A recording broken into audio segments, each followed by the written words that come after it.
What's up, everyone? Welcome to the Alex de Silva podcast. We hope you are well and having an amazing day, afternoon, evening, wherever you are in the world.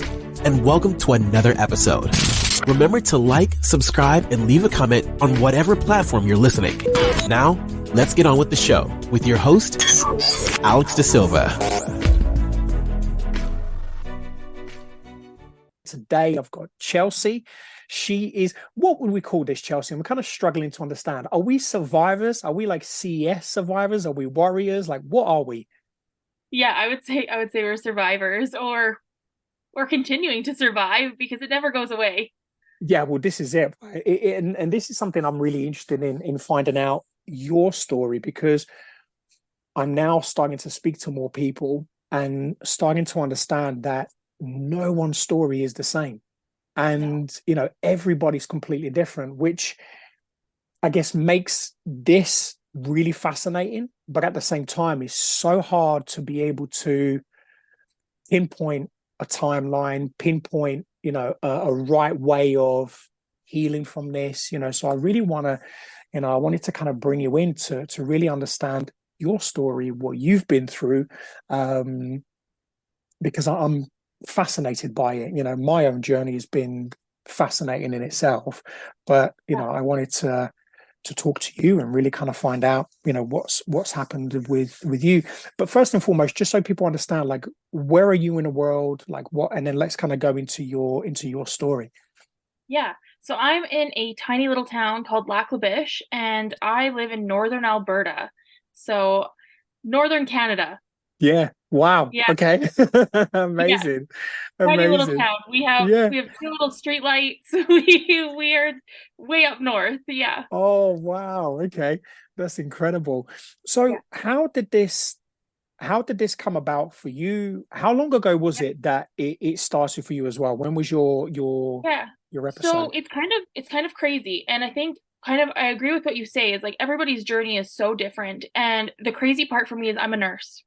And I didn't know that this is what I had. And it's not that we weren't taught about it. It's just one of those things that you hear about in a textbook and you think you're never going to be that person. And there's such a broad spectrum that can happen for everybody. And so it literally wasn't until basically the last second that I realized, holy crap, this is serious. And so for me, it was over a period of 2.5 years that I suffered with a herniated disc. That's how it started. I feel like that's pretty common for most of us. From what I'm hearing, is that most of us start out with like this herniated disc, some kind of back issue. And so for me, I was diagnosed via an MRI. It started out with, I had kind of this tingling sensation, numbness to my right foot. Again, I love just kind of like telling people, because I do feel like so many people just don't understand, like, oh, I might have a back problem, but like you need to be so careful and so like aware of, you know what, that back problem can turn into something so much bigger, and it needs to like advocate for yourself. And I think, me personally, being in Canada, I think so many people just think, oh, you know, you have like this great healthcare system, and that's not the case. That's not what happened. That's not how it worked for me. So over 2 years, I had went to my doctor and went to my doctor and went to my doctor, and I kept telling them these symptoms, and they kept getting worse. And of course, as they got worse, I gained weight. And I feel like that's also, you know, I've listened to some of your podcasts, and that's also something that comes along with it, is that the more that it gets worse, the more that somebody's mobility, or the more that somebody's weight is affected, or the more that there's so many factors that come into Cauda Equina that people don't think of. And so for me, it started out with this weird foot sensation, and then it was directly behind my right knee, and it felt like there was kind of a ball, and they kept saying, oh, you might have a Baker's cyst. And so then I had an ultrasound. Nope, you don't have a Baker's cyst. And it got to a point where I had to squat. And so over a period of a year, like, I have an older sister, and she was just like, what is going on? Like, we would go shopping or we would go to the grocery store, and I would have to squat down because it was the only thing that took the pressure off. But what I realize now is that I was squatting and relieving the pressure in my back. And I was relieving that pressure off the nerves, not off of my knee. And so the more that you read into it and the more that you realize, I guess, you know, it's kind of wild. It's kind of Yeah. wild. Once it happens, you start putting those puzzle pieces together, but while you're living it, you don't. You are Yeah. just living in that moment. And I was going so downhill that my surgery was on October 16th of 23, so it was just recent. Wow. Okay. Um, and it was so rapid in the last few weeks that I have 3 kids, and I had called my husband. He works for the oil field. Mm-hmm. And I had called him and I said, like, you need to come home because something is really wrong. I couldn't get up. And when I mean, like, I genuinely, I could not get up. Mm. I've never felt pain like this in my life, in my entire life. I had doctors that just kept telling me, like, here's some Toradol, or here's some this, or here's some that, here's some gabapentin, here, like, just medication. And then when Yeah. I was finally at my end point, I actually got to the point where my husband came home and he couldn't get me out of bed. He couldn't. I tried to stand up and it took my breath away. It was Mm. that excruciating. And I said to Mm. him, listen, I'm not calling an ambulance until I get myself down the stairs, because I was so Mm. terrified Mm. of calling an ambulance and having them cart me down my staircase. That was like my Mm. biggest fear in my head. And now I Yeah. hear it and I'm like, you should have called, because I know Mm. now what was happening and that I Mm. probably caused more damage. Yeah. But I actually put myself onto the floor and I army crawled with my elbows Mm-hmm. around my carpet. And then I got myself to the bottom of the stairs and I said to my husband, you have to call an ambulance because I can't move any further. Mm. And when I was admitted to our hospital, they left me there for 5 days. 5 days with With no up. pain management is what I was left there with. So this is the Canadian healthcare system that everybody just praises. And Whoa. yeah, And you're a and nurse as well. I'm a nurse and I work at this hospital. And that's the hardest part for me, is that I knew that being admitted with a title of pain management, like, there was clearly something that was causing me the pain. Mm. And I was being treated as though I was there drug searching. And these people knew me. They know that I am not a drug user. They know that I had issues with my back. Like, it's heartbreaking for me to think back on. It's heartbreaking that, like, for 5 days, I was never once asked, hey, do you want something to wash up with? Mm. I had to look at my husband and say, like, can you find me a cloth? Can you find me something? Because I was left in a bed. They would not come and bring me pain medication unless I rang the bell to say, Yeah. like, I am in excruciating pain. I would have to wait to ring the bell, get my pain meds, to actually be able to have that relief to get up and use the washroom, Mm. because I was in that much pain. Mm. And it was on day 5 that I finally had just had enough. And it's kind of funny because I think back on it, and at this moment is when everything switched. And Mm. it was me getting angry, and then all of a sudden things started to change my body, and it was like my Mm. body was preparing me, like it knew. Mm. Um, but I got mad and I said, like, why am I still here? And why is there no plan? Why Mm. am I laying in this bed? So we live in a very rural community. We Mm-hmm. live 2.5 hours north of Edmonton. Mm-hmm. And so Edmonton, Alberta is like where I knew I needed to go. Yeah. And the nurse was like, you can yell at me all you want, but it's not going to get you anywhere. And I was like, listen, like, I can't lay in this bed. I'm going to Yeah. die. That's how Yeah. I felt. I literally Mm. felt like I was going to die. I'm 28. I Mm. have 3 kids. I was like, you're going to leave me here and I'm going to die. That's how it Mm. felt. I've never felt pain like this. I couldn't move. Like, it was enough for me to get out of bed, get to the bathroom, and come back. I wasn't eating because I was in so much pain that I just wasn't Mm. hungry. Mm. And they looked at me and said, we think that you're constipated. And I know that's probably too much info, but that is the reality of this scenario, right? Is that these people, they don't get it and they don't understand. And we have trained professionals that they don't even know what this is or what's happening. And so they gave me 3 different forms of laxative, which I Right. then learned was, like, extremely dangerous, being with what the condition was. And Yeah. the nurse that seen me after I had my surgery was like, absolutely not. Like, that should have never happened unless they Mm. could confirm that Mm. that's actually what was going on. Mm. Um, and when they did that, I was like, listen, I think I need to pee. Hmm. A nurse came in, she was like, you're not my patient, but I'm going to give you a bedpan. And I was like, that sounds really funny considering my lower back is really bothering me, but all right. And so they slid this bedpan under me. And I was like, I looked at my husband and I said, I can't pee. And he was like, what do you mean you Oh, can't pee? And I yeah. was like, I can't pee. And he was like, okay. So we waited. This nurse came in, the head nurse for the evening. She said, I'm going to get you a walker and I'm going to get you up. Tried to go to the washroom and I said, I can't pee. So they bladder scanned me. And anybody who's familiar with our story Mm, knows that that's the turning point. And yeah. at that moment, I realized that I was numb. And Mm, for me, that was the most terrifying moment mm, because I was left in a bed for 12 hours after that.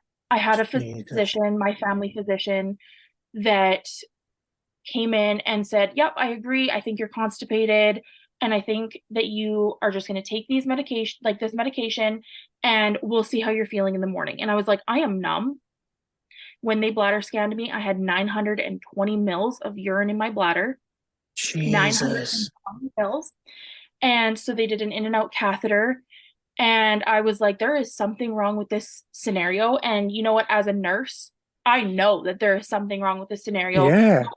I'm in excruciating pain. You are giving me morphine drips. You are giving me Dilaudid to I am numb. I can Mm, stand up, I can walk. I am not in pain and I can't pee. mm, And I remember looking at my husband and my biggest fear was I am now numb mm. and you just filled me full of laxative.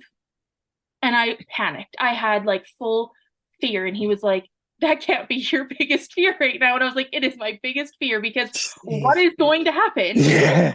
It's just like, that can't be your biggest fear. Like, you are numb. And I'm like, that is absolutely my biggest fear. That is Mm, my biggest fear. And he was just like, no. And the next morning at 6 a.m., it's wild because it was my old family physician that delivered my son, but he doesn't actually live here anymore. He mhm. just does locums. Right. And he had came in and he looked at me and he was like, why are you here? Mm, What is going on? And so he had asked if he could check rectal tone, which mhm. at that point, I think I was just so tired and so kind of like, what is going on? That I was like, I guess so. Like, sure. What does that have to do Just with do what's whatever. Yeah. whatever? Yeah. Yeah. Yeah. And so as soon as he did, I was like, I'm numb. I don't feel anything. I can't do Mm, anything. Like, oh my God. And he looked at the nurse and he said, you need to call. We have something called Rapid. And he said, you mhm, need to get an ambulance here now. mm, She needs to be in Edmonton. She should have been in Edmonton 12 hours ago. mm, And again, at that point, I didn't know the 24-hour rule. mm, I didn't know what they were suspecting. I was just kind of just like, I knew something was wrong. mhm, I knew from the look on his face, like I have worked with him, I have been in his care. I knew something was wrong. mm, I didn't know what. And I looked at my husband. I said, I want a shower. There's people coming to get me. I don't know what's going to happen, but I know that I'm not in pain right now. I want to shower while I can. mhm.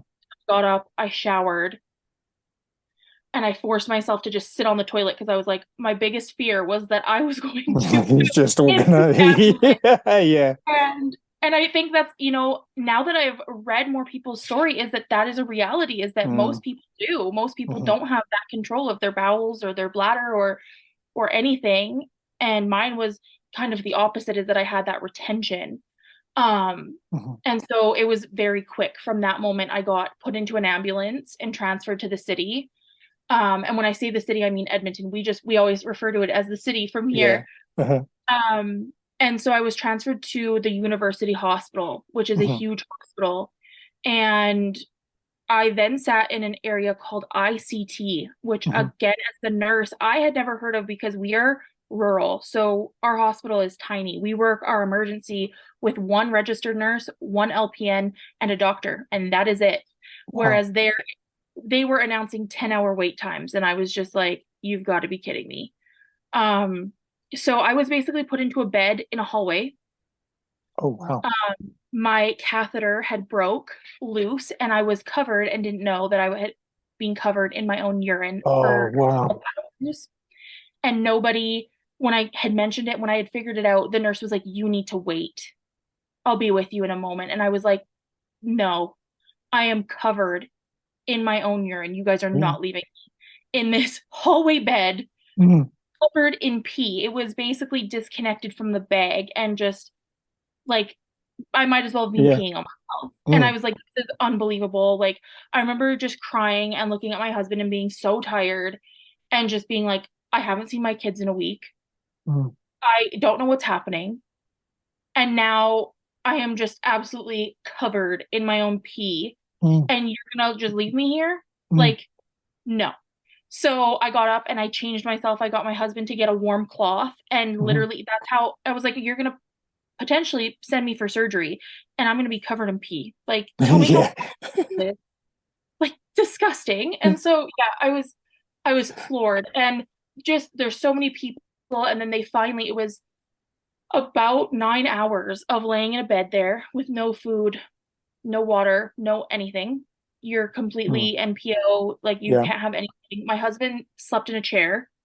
Um, and they finally got me in for an MRI. And I don't know why I reacted to the MRI because I've had multiple of them before with knowing that I had an L5S1 herniation, but I reacted and it made me so nauseous. And I Mhm. don't know if it was like anxiety or what happened, but I have Mhm. never felt so ill in my life.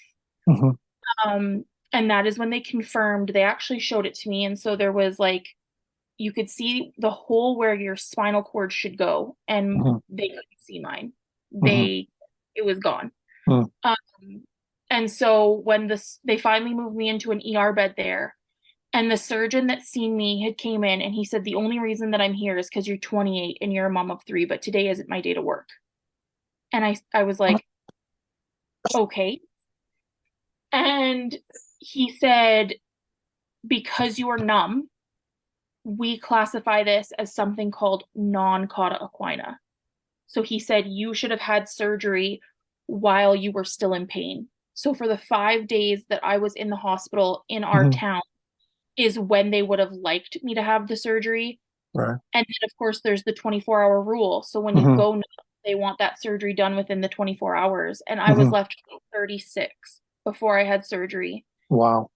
And because of where my herniation was, he described that when they went to pull the disc out, he said, if we pull this disc and it's attached to the dura, Mhm. which he described to my husband was like as thin as a layer of skin on an onion. He said, if Mm. I pull that, your spinal fluid is going to leak out.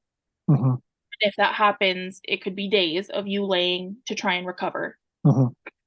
Um, And I was like, oh my God. And then there's the risk of bleeds. And I'm overweight because I've put on a lot of weight while waiting for this surgery. Right.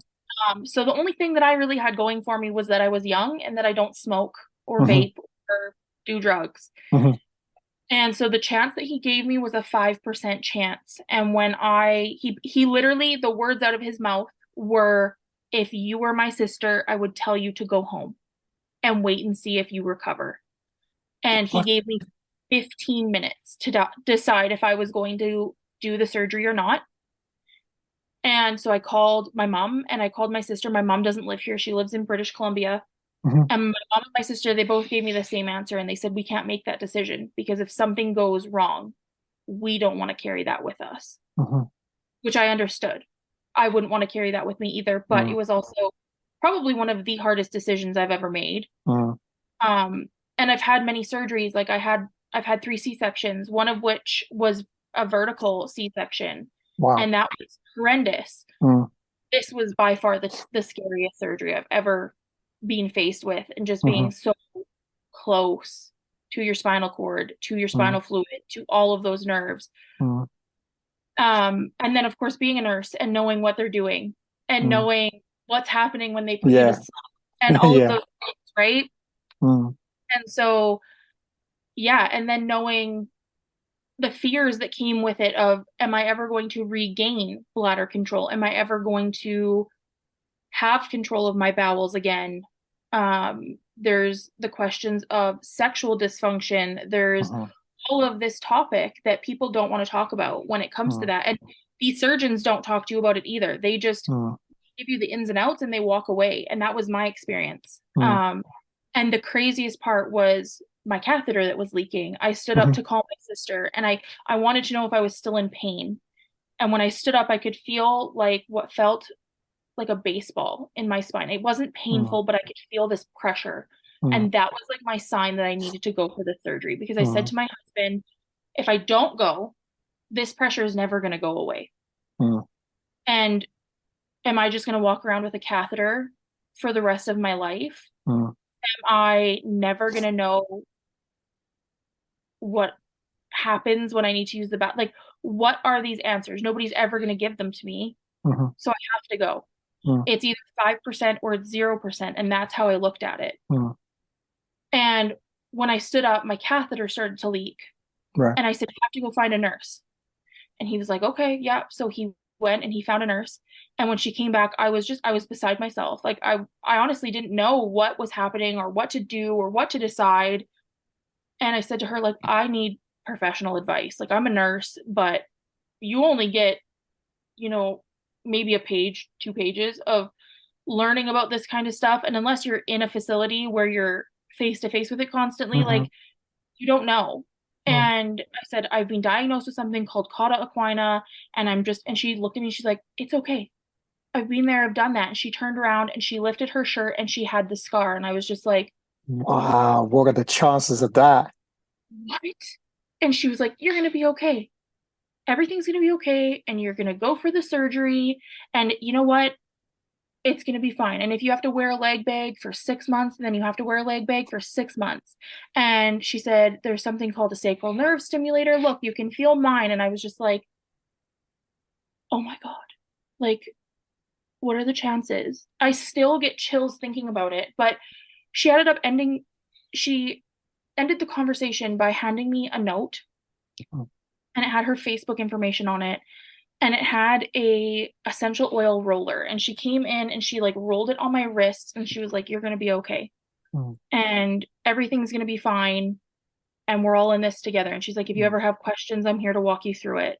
And I was just like, what are the chances that somebody like you just, like, my husband just asked for a random nurse. There's hundreds of them walking through this ER right now. And he just chose you out of everybody. And it's crazy because I can look in the mirror now and I have the identical scar that she showed me. But I mean, like, in that very moment, I was honestly terrified. Like, I did not know what my life was going to look like on this side of things. I didn't know if I was going to be on this side of things. Like, that is how it feels. And I'm sure that, if you've been through it, you know that feeling is just like, what is going to happen? And yeah, it was wild. And so I went back for my surgery, and I came out and I did, my night of recovery was a little bit rough, whatever. And then the following day they came in and they were like, we're going to take out your catheter. And I was like, right now? Like, it's been 12 hours, but okay. Oh, wow. And I was up, I was walking, and I was able to use the washroom on my own. And I have never had bladder retention. I have never had bowel retention. I have never had those things. I still have saddle anesthesia in some areas. I still have weird nerve sensations down my right leg. I have foot drop to my right foot. So it causes me to limp a little bit. And then I had a little bit of a setback after 2 weeks. I had a disc that decided to herniate out just a little bit. They think it'll reabsorb. But it's causing just a little bit of pain to my left side now. So just like healthy eating, and then just like the freedom that you feel on this side of things. Like, I didn't realize how limited I was and how slowly that progressed. Now being on this side, I'm like, I can do things again, and I can get up and move, and I'm not in bed depressed. I'm not, I wake up in the morning and I make sure I eat my breakfast, and I, drink my orange juice, and I make sure that I go for my walk. And walking is probably the hardest part for me. I'm just exhausted afterwards, I think, because of the, but I think for anybody that's like going through it, I guess we're all individual for sure. But there's always another side to it. And so if somebody would have told me that, 3 months ago, I don't think that I would have ever believed them that like this is where I would be now. Mm. It's Yeah. crazy, isn't it? How this journey pans out. And with what you said there, I'm kind of just really listening intently, and all. I'm just gobsmacked by. I mean, you're in Canada, I'm in the UK, Yeah. and I mean, I was shocked by how the we call it the national health system here, how that works, the NHS. And don't get me wrong, like the nurses were incredible. The doctors, they're like politicians. They just Absolutely. they just Yeah. gerbil stuff. They never give you a straight answer. They just waffle. And the physio team, they turn up when they can. Yeah. But when they do, they did a good job. But it was hard, I think. And from what you're saying there as well, one of the things that I'm discovering is there's no clear pathway No. to this. I got refused. An ambulance turned up in my house because you were talking about the pain, and I went there with you because it's one of these things that nobody understands how painful it is. And Yeah. and can you just answer this for me, because I'm never going to be able to experience this, but obviously being a woman and going through this, like, how close is that to I guess even giving birth? Do you know what I mean? Or like going through, is it sort of I quite sick? I Because I would try to rather. explain it to, yeah, because I try to I would explain it rather. to I would people. rather the 3 C-sections because you know what? At the end of the day, I knew that one, I knew I got to have a cute little baby when I was Yeah. done. And two, I knew that at the end of the day that that pain was for a reason and that it was going away. This pain didn't go away No, ever. It was like a no. never-ending cycle. And Yeah. with my first baby, I had contractions. I had all the things. I went through labor and then ended up in a C-section. I would do that 100 times over Yeah. because at least I got a break. I Yeah. never got a break from this. And it was like so mentally exhausting. Even Mm, in those days before I had to call an ambulance, even in the year before, when I would go shopping and I would mm, have to take those breaks. And it was just like, why? Why is this my life? And why is nobody listening to me? mm, Why is it that I can tell somebody this is what's happening and that they just want to hand me a bottle of medication? And I keep telling them that this medication isn't working. mm, And it's like, here's a different bottle of medication. And I kept saying to the doctors, like, this isn't working. mm, And I don't want to keep trying medication. mm. I don't, it wasn't, it was so exhausting to just not be able to live your life, to try and cook dinner and have to sit down and take a break, to try and play with your kids and not be able to do what they wanted to do. Like I just Mm, now being on like I still have to take a break, but it's different. Like my mhm, mind is so much more clear mhm, and I feel like somebody will listen to me because at least I can say to them like, listen, I had mm, Cauda Equina, this is why.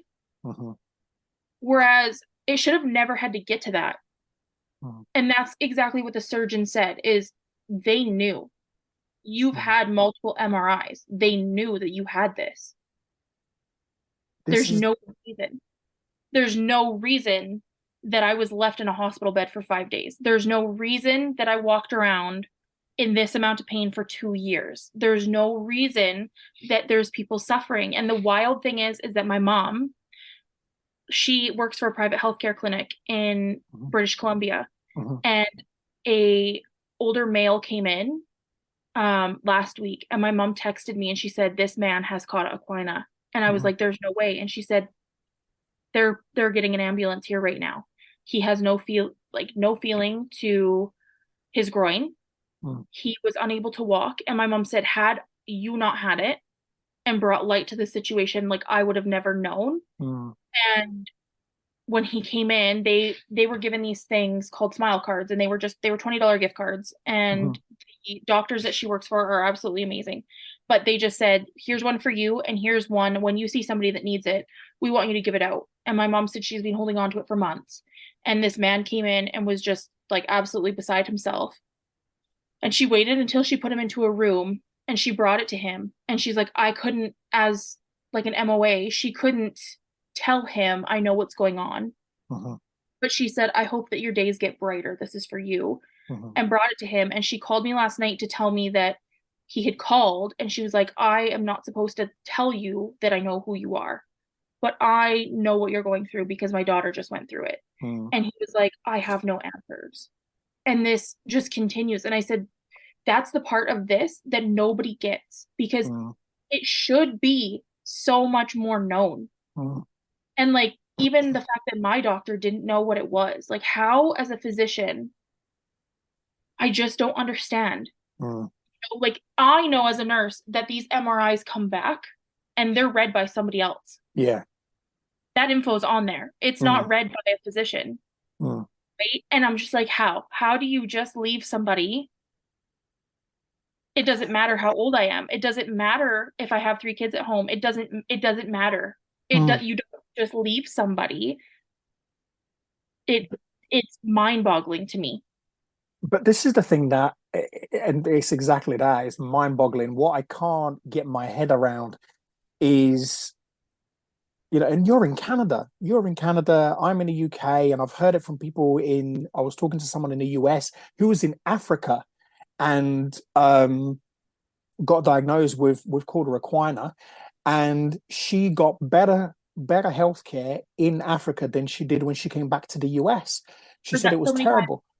Yeah. I work with a lady who is from South Africa, and she said to me, she said, if you would have ended up with something like this in our country, it would have been dealt with immediately. Yeah. Immediately, because you're not waiting on people. You're not waiting on a healthcare system that it's just the way that they work. Yeah. Which is unbelievable.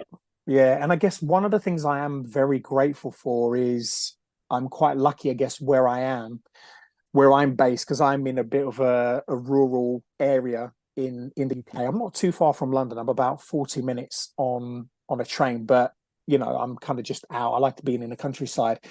And our hospital isn't very far from here either. It's like 10 minutes in the car. But by the time I got there, so this was on a Monday, on a Friday, this is in September, the Friday before, the ambulance refused to take me. And I didn't even know who knows what Cauda Equina is. I heard it on the phone because when you were talking about the pain, I was going in that journey with you. So where I'm in the bedroom at the moment, I was on the floor, literally wailing that my wife didn't know what to do. She took the children in the living room so they couldn't hear me. And she came back in and I said to her, baby, I'm in so much pain. She's like, what can I do? And I said, call a fucking ambulance because I feel like I'm going to pass out. Yeah. And I turned around and said to her, I said, there is no position I could get into. Eventually I went into the fetal position because it was the only position that took the pressure off the back. And when she then got through to the emergency services, when the lady who was on the phone started going, hang on, this sounds like Cauda Equina, has anyone spoken to you about it? And we were like, you're the first person I've spoken to. But for me, it was very much the same. It started out as back pain. I've had back pain for a while, and I went to see a chiropractor. They did a scan, and they scanned the spine, they scanned the nerve. They didn't say anything to me, although they told me my disc was herniated, and that's something that's being looked at. There were a number of things, but they worked on me for 2 months, 3 months. And the situation just got worse and worse and worse and worse. And then that's when, I started to get the numbness and stuff. But by the time I had my MRI scan, I had a drop foot on my right. My leg had gone numb. I'd lost feeling in my groin. And when you're talking about, so basically the hospital I'm in, they're not specialists. They're just a normal standard kind of hospital. So I was being blue lighted to another hospital, which is about 45 minutes, an hour away, called Aidenbrooks, and they're specialists in that area. And thank God I was in the catchment for that hospital. And just as the ambulance were about to take me, same as you, I was like, I really need to go to the toilet. And they gave me this little bottle with like a little tube. And I'm like trying to pee into this thing. I was like, nothing's coming out. And all of a sudden I said to the lady, look, nothing's happening. I think there's a little dribble in there. I'm talking to my wife. Next thing you know, I look down and I am just covered in wee. And as you've experienced, it's frightening to have never experienced something like that, to all of a sudden just look down and I'm like, I've just I've completely wet myself. Yeah. But thank God here, the MRI scan came back, and they were like, right, we're shipping you straight away, and that was one of the lucky, because again, here for some reason it's 48 hours. So once you get the the numbness on the groin, for some reason I was still okay, kind of around the bowel area, but by the time I got to the other hospital, they did the good old finger test. Yeah. And I turned around, and because they were debating whether to operate on me that evening or the next day, and they did the finger test, and I turned to the doctor and said, I said, I didn't even know you were up there. Like, I can't feel anything. She's like, right, we're taking you up now. Immediately. Yeah, immediately. And thank God as well, because but this is the thing, when I'm speaking to people, this is the bit where I'm confused or I'm unsure of, because when I woke up, I'm thinking, well, we kind of caught it in that 24, 48 hour mark, because by the time I got to the hospital, then my bowel went numb, and they operated straight away. But when I woke up, I was paralyzed, literally, like bowel bladder gone. The only thing that was working was my quads, but the back of my legs and both my feet were completely numb. Everything was completely numb. I literally couldn't stand, couldn't walk. And 2 days before that, I'm walking with my kids, I'm playing around and everything is good. But I was feeling that numbness on my right foot, and the left one was just starting. But the question is, was if they had taken me on a Friday, would things have been different? Yeah. Don't get me wrong, I'm up and about now. Like, I have to wear a splint because I still have drop foot on both. But I went from having to go on a frame to now I'm on crutches. So I'm getting stronger every day. But yeah, still. Yeah. And so what I was told on my end is that it can take up to 2 years for all these nerves to heal. Yeah. And I haven't even got into our rehabilitation center yet. So I don't have the splints on my feet, which is something I would love. They had told me to swim, so I went swimming and I absolutely hated it. 10 out of 10 don't recommend. I'm not a fan. Yeah. 10 out of 10 do not recommend. When you get out, the pressure that's on your spine when you get out of the pool was horrendous for me. Right. Just like the pain, the not even so much pain, I don't even know how to describe it, but it just feels like your whole back is just compressing right back down again. Felt great while I was in the water, and when I got out, I was like, I never want to do that ever again.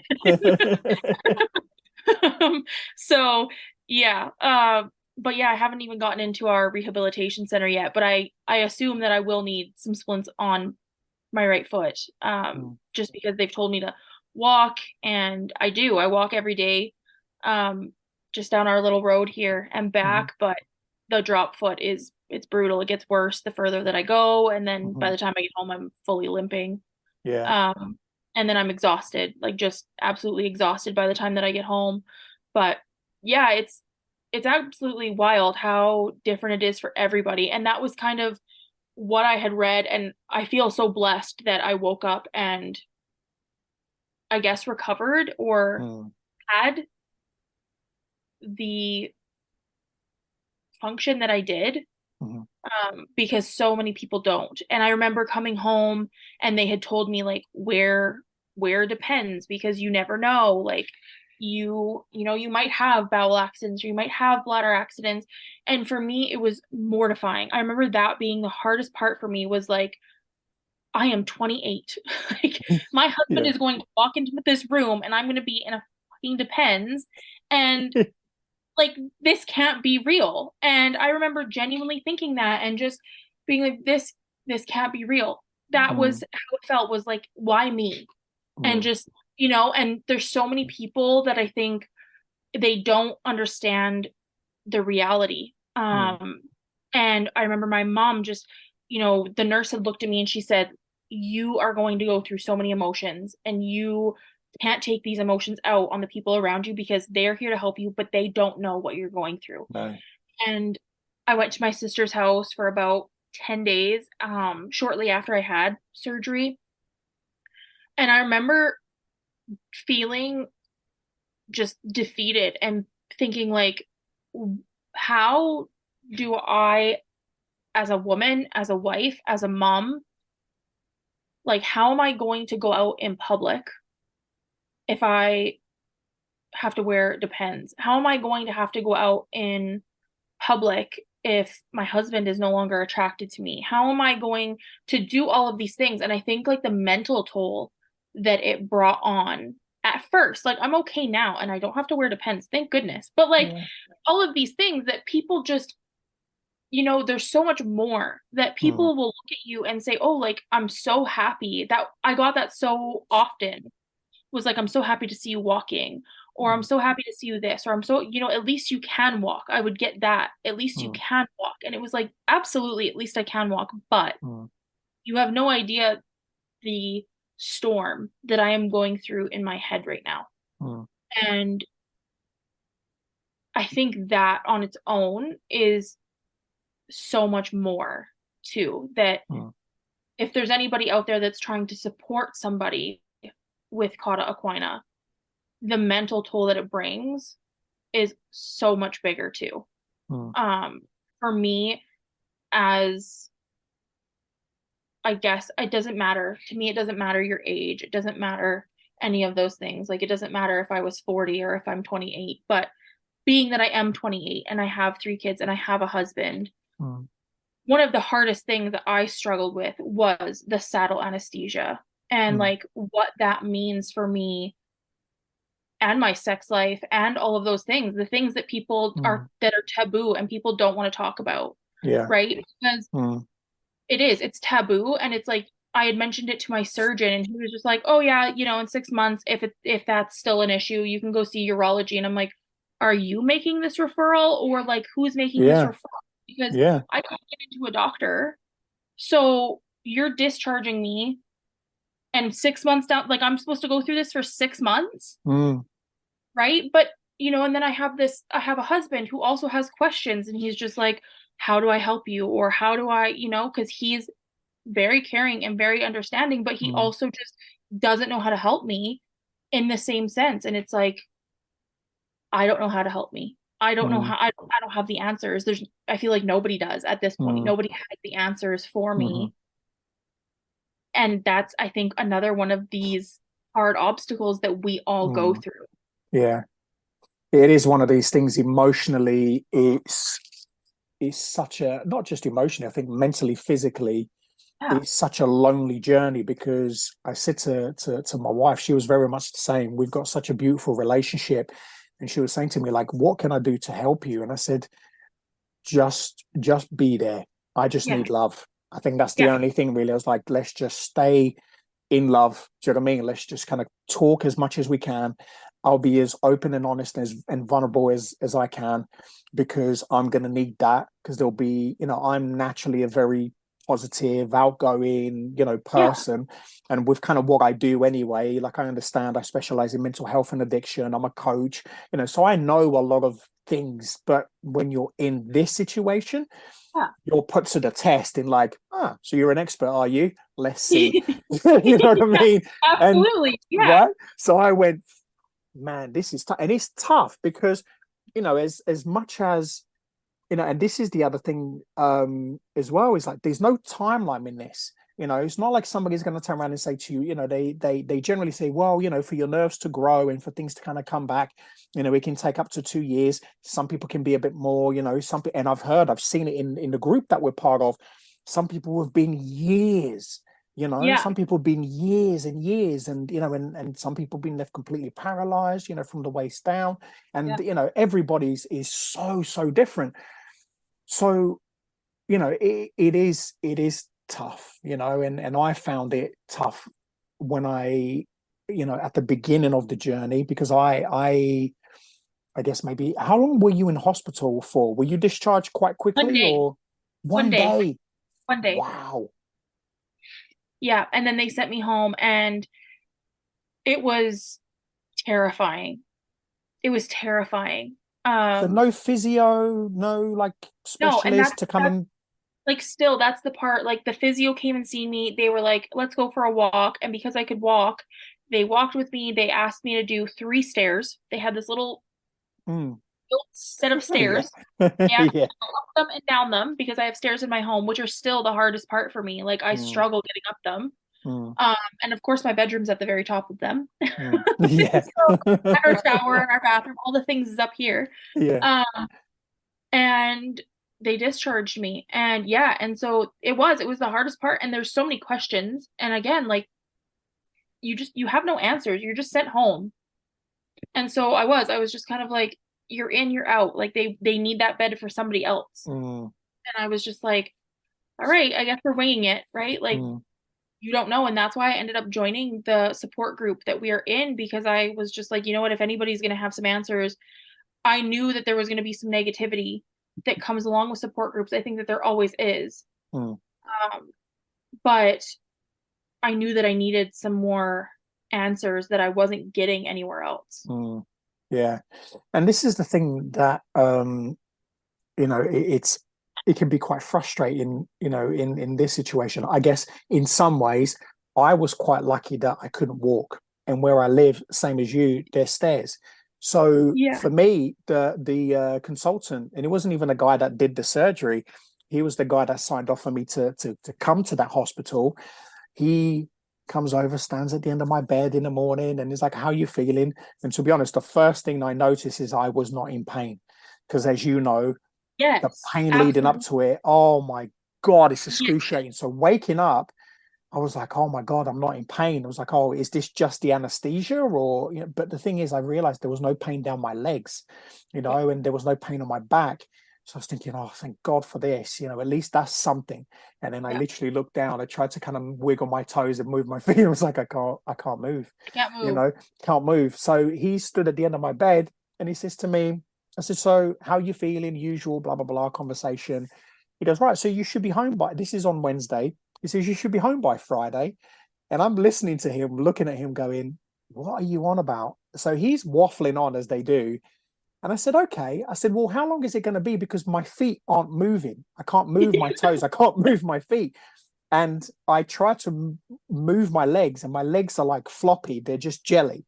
So how am I going to go home? Because I need to do stairs. And he's like, don't worry, you know, it will take like 2 weeks, you know, you'll be back to normal, you know, in like 4 weeks, 4 to 5 weeks, you'll be driving. I'm getting excited by this point because he's the consultant, the guy's the expert. So I'm thinking, like, absolutely perfect. Wow, this is perfect. Yeah, this is amazing. So I said, well, what about going to the gym? Like, when can I go to the gym? Because I want to make sure that this doesn't happen to me again. He went 8 to 12 weeks. 8 to 12 weeks should be fine. This is my 9th week now. Today's my 9th week that I've been posting. Oh my goodness. I haven't set foot in a gym. Not going to the gym. I'm not going anywhere near a gym just yet. I'm getting physio. That's as far as it goes. And I had conversations with him because I ended up staying in hospital for 5 weeks. Oh my goodness. And every time he comes in, he's like, I can't believe you're still here. And he caught me on a bad day because I was fuming. I was really angry that they had lied to me about a load of stuff. Yeah, absolutely. They kept saying to me that I was going to go and have this physio and I was being moved to another ward and so on and so forth. And this is the frustration sometimes with the medical staff is there is no clear plan. And the worst of it, and I'd love to get your opinion, my experience around this is, as I said, nurses, amazing. You know, physio, when they turned up, they were good, especially with somebody like me, because I'm one of these people where I turn around and said to them, don't waste my fucking time. I don't have the luxury of just waiting in the bed. Give me stuff for me to do and I'll do them. But don't just come here and say, oh, you know, this is how it is. Let's do bits and pieces. I literally wrote a ton of stuff down and I then just kept doing. So then when they came, we just then progressed. But the doctor, exactly the same, just kept waffling and mumbling and just giving me all this garbage. And in the end, I completely lost my temper because nothing was really happening. And the worst of it is none of them communicate with each other. They're supposed to be like a whole team, but nobody talks to each other. No one takes accountability. Is that kind of like the same with you? Because I had to bang the table and scream and shout because they wanted to keep sending me home. And I said to them, who's going to look after me? Because you're not sending me home until I can do stairs. You're not sending me home to be left here for weeks and months on end without any form of care. Absolutely. Like, what's going on? How did that kind of work out for you? Because as you said, you were there for a day. Did they give you a plan? Was there something to do with physio? Is it different? They no, and so that's like I'm 7 weeks today. So Hmm. 7 weeks today for me. And I haven't had any physio, none. Nobody has contacted me. They're supposed to contact me. Nobody's contacted me. So no plan in that action. And as far as them giving me a plan, like there was no plan. I had to call and make my own follow-up appointments, all of that kind of stuff. And then when you call, it was we only book appointments 10 days in advance, all of this kind of stuff. But same kind of thing. Like they would come in, and so our rooms were 3 people to a room, which was absolutely it was a Mm. gong show. It Oh, was a gong yeah. show. And Yeah. you'd have these you'd have these meetings, and I guess that's where it's a little bit different, is because everybody would come in at one time, and it was so overwhelming for me. You'd have a nurse, a dietitian, a doctor, a physiotherapist, all of these people. You'd have all of them. I'd probably have, no word of a lie, 8, 10 people standing at the end of my bed. And then my family who's there, like my husband, my sister, my mom, they were all there with me. And they're all trying to give me this plan. And I'm like, one at a time. Mm. Like, one at a time, because I've already had a lot to take in. And Mm. now you're all giving me this huge array Mm. of things that needs to happen or that you want to happen. Um, and it got confusing. And I remember coming home, and one of the big things that we were told was the pharmacist had said to me, like, we're going to put you on this or we're going to put you on that. And I remember them talking to me again about, we don't want you to have, they talked to you about your bowel routine and all of these things, because I had control of my bowels, but at first it was finicky. It was like, Mhm. when I had to go kind of thing. Mm. So she said, like, we don't want you to have diarrhea, because obviously that's an issue. And Mm. because you have that saddle anesthesia, you have that risk for skin breakdown too. And so that's what she said, is like, you're not going to be able to tell if you're wet. You're not going to be able to tell if you, like, you have to just, they had told me, like, bring wet wipes home, bring all of this stuff home. Mhm. And then there was the cross feud of, we also don't want you to be constipated, because if you're constipated, they had explained to me that it can cause urine retention, which I Mhm. didn't know. So she said, like, basically moving forward for our lifetimes is that with Cauda Equina patients, you do not want to live your life with any sort of constipation. So she was like, this is what you need to do. And then she was talking to me about all this kind of stuff about, when you have an S1 injury, she was like, we don't ever want you to use suppositories or enemas or this kind of stuff. And so then when I got home, I was like, okay, I remember hearing this. And my husband's like, but why? Mm. And I'm like, I don't know, to be honest with you. And as a nurse, we're trained to know the why and to Mm. explain the why so that people know. So, it was one of those things that, like, you start Googling it, because who else are you going to ask, Yeah. right? Mm. And there's nothing. There is literally no Mm. evidence. And Mm. I'm like, what the heck? So then I asked our pharmacist in town, and he's like, I don't know. Like, I don't know why that would be a rule. And I'm like, Mm. strange. Like, but I remember hearing it. And so it's one of those things where you had, like, for me, it was almost different. I had everybody there at one time and all of this information given to me. And now I'm like, I don't even know half of what I was told. Like, Mm. Yeah. I probably am missing half of the information that I'm supposed to know. Mm. And then sent And home the next day. Jesus. And did they, so how is it kind of, how are things kind of working for you now? Kind of like bowel and bladder, have things kind of come back to normal? Are you still? Yeah, so everything in that situation is, like, I would say pretty normal. Like, I can tell when I need to use the washroom, so that's a Mhm. good thing. There's just, like, the nerve sensation in my groin area in general and down the backs of my legs, my right one specifically, because my right side is what was affected. Mhm. The nerve sensation still drives me absolutely mental. Like, Mhm. just even drying off with a towel just makes me cringe. And I've been told that that can go away. I've heard from some people, like, some people will stay on gabapentin, but I really don't. I'm trying to avoid having to go back onto gabapentin. Mhm. Um, the nerve sensation is still off. Like it's Mm-hmm. still not completely better. Mm-hmm. As far as like the actual function of bowel and bladder, I would say they're pretty normal. My Mm-hmm. new normal, but normal. Like Mm-hmm. I don't have retention and I don't have incontinence. So I would Mm-hmm. say like I'm lucky in those senses. Yeah. Yeah. There's lots of people that have the incontinence or the retention, and you know what? At least like at first there definitely was some weird things happening where I was like, please, dear God, don't let this be my normal. Right? Yeah. But like I hope that if somebody's listening that like that it gives them a little bit of hope that things can change. Like Yeah. it's not always going to be that way. Because I think that's how I felt, was like, I hope it's not like this forever. Yeah. Yeah. Yeah. And that's what can be quite scary, isn't it? Because everybody's journey is so different, it's Yeah. so hard to understand, when am I going to be able to walk? When is this going to happen? When is that going to happen? And I think it can be quite easy, especially when you are in these, in these groups as well, that some people, like yourself, who's very open, who's had a tough, experience, but you seem to be dealing with it in a positive way, and and you want to get a positive outcome out of this.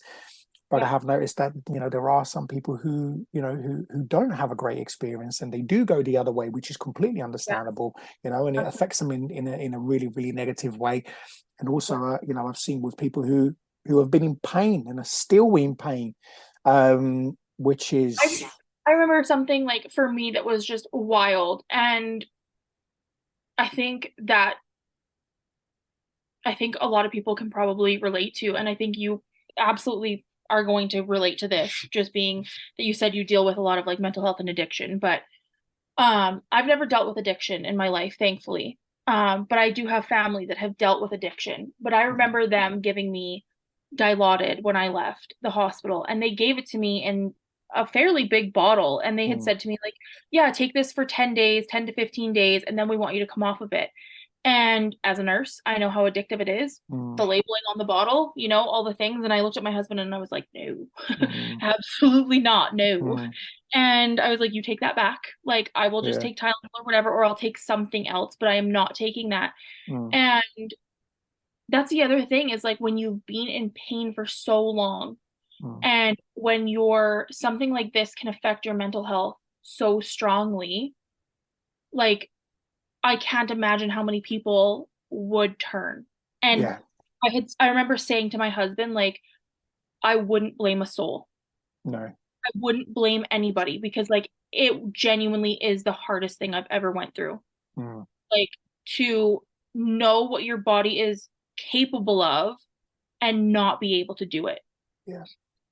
And so like I do remember having that conversation with him, being like, I wouldn't blame a single person if addiction was something that came from this, because it is so mentally exhausting. Like it's just such a shock of like, when or how, or like, why me? Why did this happen to me? Like, there's people that live their lives with herniated discs and it never happens to them. And then there's like people that just have to suffer. And like I said, I had a setback after 2 weeks. I spent an entire night in the ER, in an ER cot, to get another MRI. And I was like, can I just go and sleep in a hotel and come back for the MRI? Nope. If you leave, you give up your spot for the MRI in the morning. And I was just like, you've got to be kidding me. You've got to be kidding me. Like, and this is what our journey is going to be like, because every time that there's a little bit of a down, that's where we're going to be, right? It's so unreal. What was your setback? What happened? So I started like getting numb, kind of similar, but not as severe. So like numbness, tingling, and pain to my left side. And it was absolute panic. I was like, please no, don't make me go through this again. It happened to me as well. 2 weeks in. Yeah, that's interesting. That is so interesting. That happened to me as well. And thank God I was in hospital, because I started getting the pain down the leg that you're probably talking about, and I started to, and I was thinking, no, No. absolutely not. Don't even. No. And I did the same thing, and I demanded an MRI scan, and I said, you are not going to leave me here. No. You know, Like, we're yeah, not I going said, through this we again. are not having this. There is no debate here. You're not going to politician me again. Like, you're getting me an MRI scan, and we're having this Yeah. done because I want peace of mind. And yeah, so you did the same thing as well. And did it come back all good, all clear? I have a small herniation to the left side, which they think will resolve, probably just for me overdoing it with, yeah. Yeah, probably just for me overdoing it, or twisting the wrong way, turning the wrong way, or they said that it could be because they removed such a large portion of the disc that from my back actually like compressing, that it could have kind of herniated that little piece out. Right. Yeah, and so they're hoping. So I've actually, I mean, like, unrelated news, but I guess, something for our community. Anybody that's overweight, I think can relate to that, is just something that I decided to do, is that I'm going to go for bariatric surgery just to get the weight off like as quickly as I possibly can, just because I know that I can go to the gym and I can try and get it off slowly, but in my head, I'm like, I need it off as quickly as I can. So that's been my decision, is that I'm gonna go and get it, and I'm like, I want it off, and I want it off for good.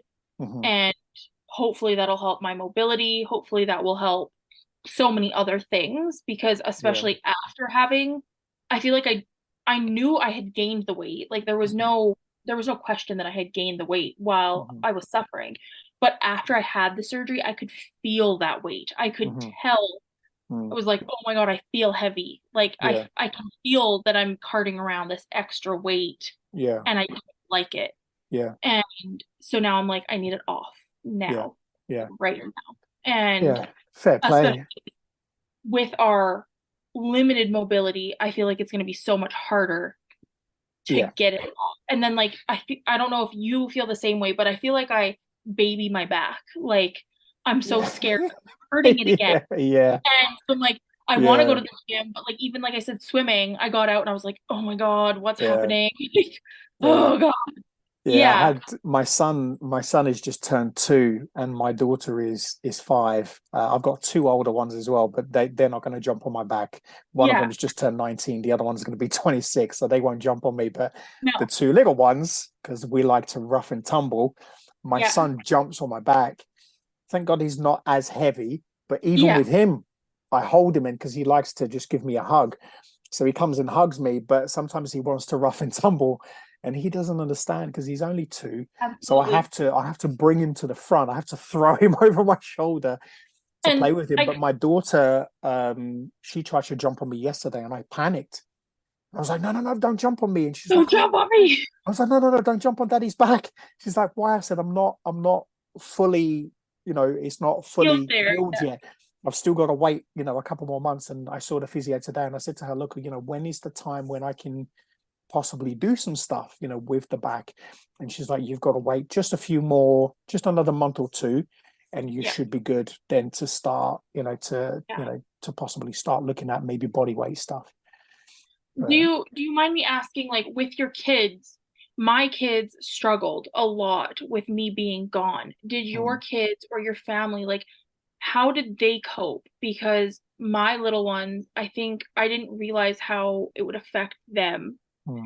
And for me, that was something that I didn't think about. But when I got home, my kids were so worried about me leaving again. And they were so worried. Every time I put on a coat, it was like, where are you going? Or why are you going somewhere? And I was like, I'm not going anywhere. Like, I'm cold, or I'm chilled, or I'm this, or I'm that. But like, even them going back to school, they were so concerned that they were going to come home and I wasn't going to be here. And even now, like, I'll put on a bathing suit, or I'll put on a robe or whatever, and my daughter will ask me, she's 5 too, my youngest is 5, and she'll say, Mommy, is your back better? And I'm like, yes, I'm better, look. Like, I'll show her my scar, I'm better, look.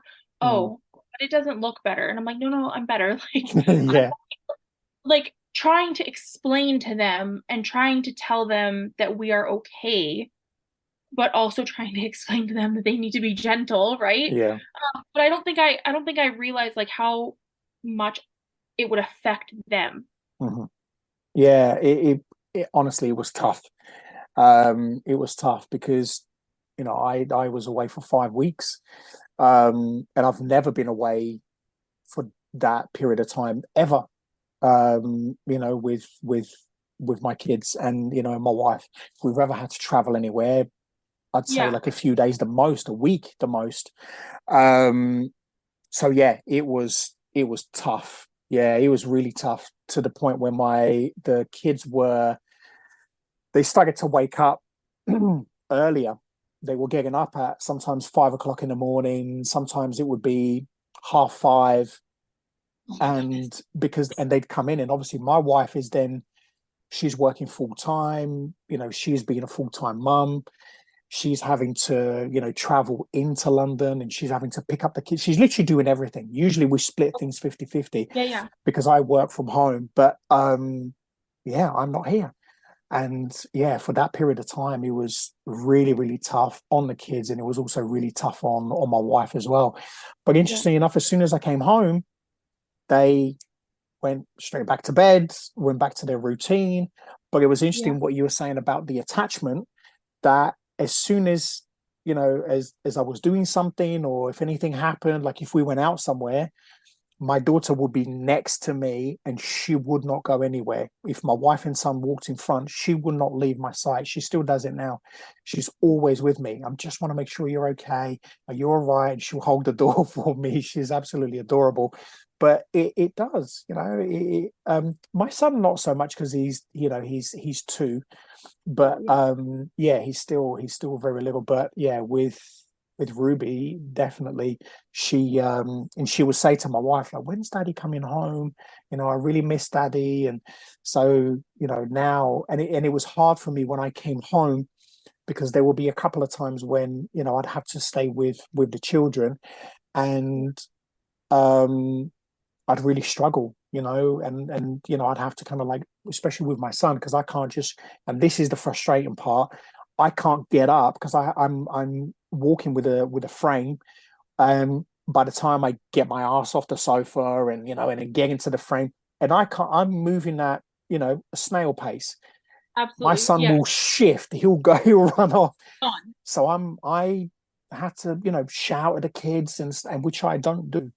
And that was tough for me, to try and get their attention, to try and get them to stop doing something, that, for them to stop getting hurt. Where I'd usually just get up and go, come on, come and sit with daddy, come and do this. It was tough. It's a tough journey, Yeah, and absolutely. So I think like that too, that family toll mm, that it takes. I know like our son is our middle child. He's 8, and he started having outbursts, and we noticed like same thing. mm, Bedtime was and it was once I got home. But it was like outbursts of anger and mhm, not listening and all of these things, and we could not figure out, like we would sit down with him and try and talk to him and say like what is going on, where are these big feelings coming from, and mm, just try and find the source of it. mm, And I had to reach out to my in-laws because that's who had kept my kids while I was in the hospital mhm, in the city. And I was like, "Do you have any idea? Because I'm at a loss." And same thing. I could walk, but I couldn't keep up with him. And I mhm, couldn't, when he would go into these fits, I couldn't help him. I don't know how to describe it. It's not like I needed to like pin him down or anything like that. Like he's mhm, 8, but like mhm. you can't, is handle the right word? Like I couldn't help him. Yeah. Um words, like words wouldn't get through, and then he just he would get his fists tight, and it was just like, where is this coming from? Because Mhm, honestly, he's not that kind of kid. Like he's so sweet and so kind, and it was just like, what is going on?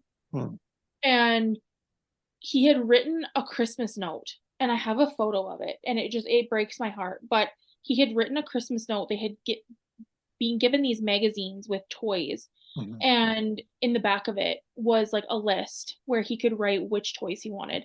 mhm. And instead of writing down toys, he had wrote that he wanted for mom to get better. Oh, And I was just mm, like, you don't realize the effect. Like, I am okay. I would say that I am very lucky as a person on this journey, but you don't realize the effect that it has on the people around you, for sure. It really does. And it's one of these things that, I've realized with us as a family, the most important thing, I think, if anybody can take away from this is, be open, be honest, be vulnerable, and really practice patience with each other, because we're all in this journey. And I said to my wife, this isn't just me going through this. You're going through this as well. Like this, you're going to learn something about yourself, with all of this. These are lesson in here for all of us, So as much as we're alone in going through the CES journey, there is a lesson there for the children. There's a lesson there for your husband, my wife, and my children, and even my parents, who have been amazing, and my two older ones. It's been huge for everyone. But one of the things that has really worked is surrounding yourself by people who can shine that light, to bring positivity. That's something which has been really, really important for me and for us. And just taking it one day at a time, one day, but really practicing that unconditional love, and that's one of the things I've realized. You said about being in a ward with, what did you say, was it about 3 or 4 people? Yeah, mine had 6. So there was two, there was like one next to me, one here, and then 2, 3 then in front of me. And honestly, it was a shit show. Honestly, it was fun. I could tell you some stories, like, it's just hilarious. I always laugh when I if I speak or if I talk to people. I always say, whoever created us, whether it's God, a creator, whatever it might be, a higher power, I always laugh and say, I'm sure that whoever it is got distracted and overdid it with the optimism cup, because the world could be fucking ended, and I'll go, it's fine, don't worry about it, it's good, we're going to be absolutely fine. And that's never changed. Even when this happened, I went, I'm going to recover 110% and I'm going to walk. That's not even a question. I'm sat next to a guy, the guy next to me is a multimillionaire. He's got like a recruitment business. He's a multimillionaire. He's had brain surgery. There's a guy next to me who was 93. He was a genius. The guy was like a neuroscientist or something crazy. This dude was insane. But he's mental. He'd be waking up at like 4 o'clock in the morning singing opera, and in the middle of the day doing that. The guy in front of me was literally the polar opposite of me, the most negative person you can think of. And then there were like people that just kind of came in and out. But one of the things we all agreed on is there is no money on the planet that will buy your health. Nothing. Absolutely nothing. And that's one of the things that I've learned, with going through this journey is, we all go through life at some point thinking that we're invincible, but when something like this happens, you realize actually we are so fragile, and we're lucky that, we're walking, I'm assisted, and obviously you've got, a drop foot, but how lucky are we, do you know what I mean, to still be alive, to still be breathing, right? And it's one of these things that for me is one of the biggest lessons I've learned. And and when I send up my prayers, and when I've sent, whether it's a prayer, whether it's an energy to the world, law of attraction, I don't care. One of the things I always ask for is, listen, I'm recovered, my body is 100%, and I just say it to myself, even if it's not. From the beginning, I just kept saying it. And eventually things started to wake up and things started to move, and I'm like, there you go, let's keep just saying it, because keep going, because and if there's a message, anybody who's in the group who's listening to this now is listen to your journey, and listening to this, the importance of that self-care, that self-love, and surrounding yourself with with your children, your family. And if you don't have that kind of support around you, find it, find it in a group, find people that you can confide in. Whether that happiness is a cup of coffee and Netflix, or your dad or a cat. It doesn't matter where your Doesn't happiness, matter. find your happiness Yeah. because you deserve that. Yeah. Yeah. Yeah. And embrace, and I always say to people as well, kind of embrace the challenge, embrace the tough times, because they're tough, they're shit, Yeah. and they suck. But because one of the things you said earlier on, and I wanted to kind of answer that question for you, because you said, why is this happening to me? And my wife said the same thing. It's like, why is this happening to us?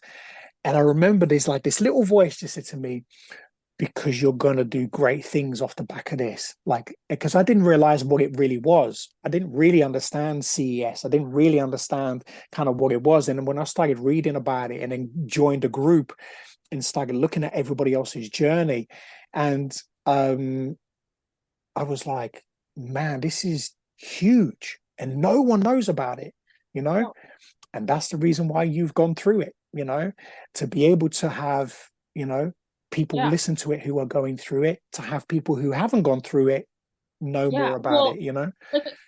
like I said, I'm a nurse, but I graduated pretty recently, about 3 years ago, Hmm. and I went out for lunch last weekend Hmm. with my sister, and my nursing instructor was like, Hmm. "Oh, hey, how are you?" And I was like, "You'll never believe what happened to me." And when I mentioned it, she was like, "You got what?" And I was like, "Hold up. You don't know what this is?" And she was like, "No, like send me an email." And I was like, "You need to teach every student that goes through your classroom about this." And I was like, "You know what? Like if you mention it to a classroom of 20 kids and one of them researches it, great. Hmm. Great. One Hmm. person Hmm. more in the world researches it because Hmm. that's what needs to happen." Yeah. Right? Yeah. And so it's like exactly that. Like bring the light to it.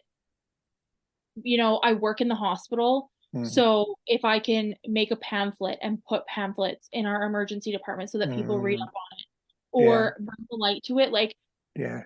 bring it forward so that more people know about it. Yeah. And this is Because it. And that's your power, yeah, especially for you being a nurse as well. You understand, especially having gone through it yourself and having gone through the nightmare as well of being left when you've been diagnosed and, not gone through the surgery. Like now, you are the survivor that have gone through it. You are where you are now. And, what an incredible opportunity ahead of you now to be able to, you know, who knows, potentially go teach classes, to go and speak, and help people, because you've got a really powerful story, and this is why for me, I just kind of gravitated. I mean, I'm going through it anyway, so I was like, I just want to speak to people now because I do podcasting anyway, and I do this stuff. So I'm like, let's just get as many people as we possibly can to yeah, talk about absolutely. it, that Because hopefully a ripple effects. everybody's so different, and that's like the crazy part, right? Is like I think it's kind of the same way as like when you if you were to bring up a birth story, everybody's birth story is going to be different and everybody's Yes. going to have a different experience. And some people is going to be super traumatic and some people is just going to be like super powerful. But Mm, um, it's kind of the same thing is like medical stuff is so powerful. mm, And I think that like the light needs to be kind of shined onto it mhm, because we all have a different story. And at the end of the day, like I think that even if, at the end of the day, if it reaches a doctor, if it reaches a surgeon, if we can teach them to speak to somebody, mm. I understand like for me, I went to school and I was always taught like you never give false information, kind of like what you were told. Like Yeah. you were always told like you never tell somebody that they're gonna go home if you don't know that they're gonna go home. You Mm, never tell somebody that they're gonna be okay if you don't know that they're gonna be okay. Like that is we had to take a full class on it. Like you mm, never give that false information. mm. For me, I understand that a surgeon doesn't want to give that false information, but there's also like a fine line that could have been drawn between being kind Yeah. and telling somebody to go home, right? And Yeah. like, Yeah. and me having to make those choices completely on my own Mm, and feeling so alone in those moments. mm, And I feel like so many other people probably feel so alone in those moments. So like mm. again, I love that you're doing podcasts on it. I love that I got to be a part of this and I hope Yeah. that I hope that somebody hears this and doesn't feel alone. Yeah. Because they're not alone, and there's so many people out there. Mm. But yeah, I think that's like the hardest part, is that you come home and you just feel so alone, and Yeah. like you basically have to search for yourself. Yeah. Yeah. And this is it, and this is the reason why I wanted to do this, because the podcast started out as, mental health, addiction, health, nutrition, and all of a sudden, actually, I had to stop doing it because I ended up in hospital. Yeah. And I thought, actually, I started doing some posts because I wanted to just share my story, and it just popped into my head like, you love podcasting, go back and do it, but do it on this, and start to create something, because it will evolve somehow. So I was like, yeah, what's the worst that can happen? Like, I'm doing it because I love it. I don't get paid for it anyway. So, let's kind of, yeah, let's just do it. And this is the hope behind it, is that it really does reach, the right people, whether that's a parent, whether that's a wife, a husband, a friend, somebody that knows. It was one of my best friends from school that turned up on Monday, because, as I said, on Friday, the Friday before, the ambulance refused to take me to the hospital. They refused to take me, although I was showing all the signs. He came to my house because I phoned him and said, he's a physiotherapist. And I said, dude, I'm struggling. I'm in so much pain. What should I do? Because, and I explained about the ambulance not taking me.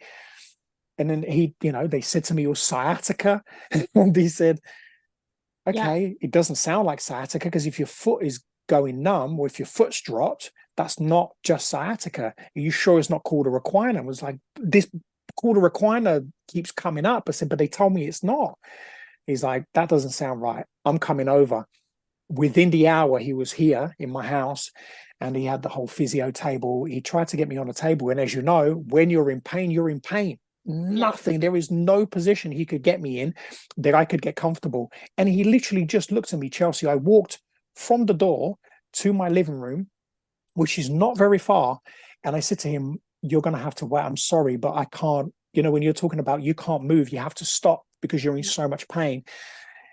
I sat down on a sofa, and he looked at me and he went, Alex, this isn't sciatica. Like, this is serious. This could be Cauda Equina. Like, so we did what we needed to do. And then thank God he took me to A&E, to the emergency services, because, So for me, at the end, something else that was kind of crazy is like how you were saying, like the fetal position. For me, at the very end, the only way that I could get that pain to go away was laying completely flat. The only way that it would go away was like literally to plank, basically. Like, I remember running to my son's bed, like towards the last weeks, like I would cook something, but I would be standing there for 2 minutes, and his room is like right kind of beside our kitchen. And I would go to his room and literally just like throw my body onto his bed flat. And he was just like, what are you doing? And I was like, I just need a minute. Get back I'm up just in so much pain. But like that's the only way that it would go away. And I remember like getting to the bottom of our stairs, and his room is right at the very bottom of the stairs. And that's what I did. I got into his room and I laid flat, and I was like, call an ambulance. Like it was just as flat as I could get. And my husband was just like, what do I do with you? And I was like, I don't know what to do. Like, just whatever. And they ended up putting me into like I don't even know what they called it, like a people mover or something. They wouldn't bring the cot into our house. Into a bag, basically, and like hauled me out. And I was like, this is terrible. You guys are swinging me through the house in a leather bag. And I was so scared. And I remember in my head, like, and it's so wild for me to think about now because we're very good friends with our neighbors. But like, we live on 5 acres, and I remember thinking like, oh my God, they're going to see me be hauled out of my house in this bag, and they're probably going to think it's like a body bag, and it's not. Like, I'm fully alive. But I remember talking to them like a couple of weeks ago and being like, I'm very sorry. If you've seen that, she was like, we did not see it, but I would have been terrified. And I was like, yeah, I was so scared. Oh my God. See me in this big leather bag. Oh my God, what happened to Chelsea? Oh my God. See, either that or you buried a husband. She's like, oh, I've had enough of him. No, he was walking beside me, so they would have known he was alive. True. Oh no. But yeah, so this is, this is kind of the journey we go through, right? But you know what? It's nice that we can laugh at it to a certain degree, right? Because there is some of us, unfortunately, that that can't. But hopefully, through these conversations, we can bring some light, at the end of the tunnel. Because one of the things I'm discovering, and I'm going to be sharing it more and more and more. So for people listening, I'm going to be sharing more and more, because I'm literally a guinea pig to what I'm having to do, for myself. So, I'm going to be sharing some stuff around, mindset, things that I've been doing, because everybody's journey is so different.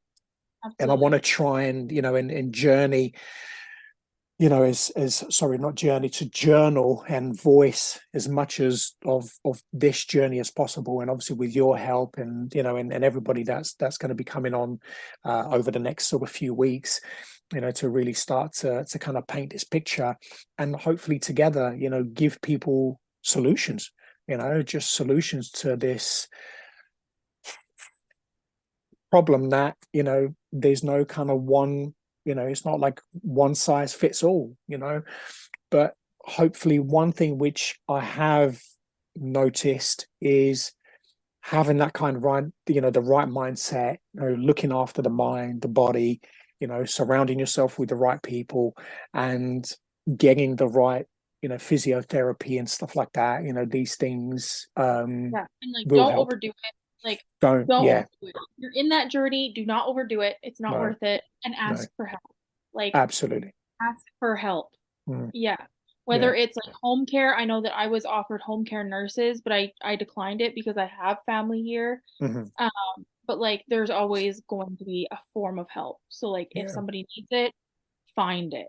Don't Take it. overdo it. Yeah. Not worth it. As No. like both of us know that 2 week setback, it's not worth it. Yeah, exactly. And this is the thing as well. And as you know, and as I know, this is, you're talking about the spine as well. It's not like you broke an arm or you broke a leg. No, absolutely. This is serious. We were talking to, this is how lucky are we. My wife's a psychotherapist, and one of her clients, his dad is a consultant. So he specializes in Cauda Equina, spinal surgery, like that's his thing. So whilst I'm in hospital, my wife is speaking to A to his specialist, wife. perfect. Honestly, it's like you couldn't have written this better. So he's like, right, tell Alex this, get him to tell the doctors this, and blah, because they like to always give the.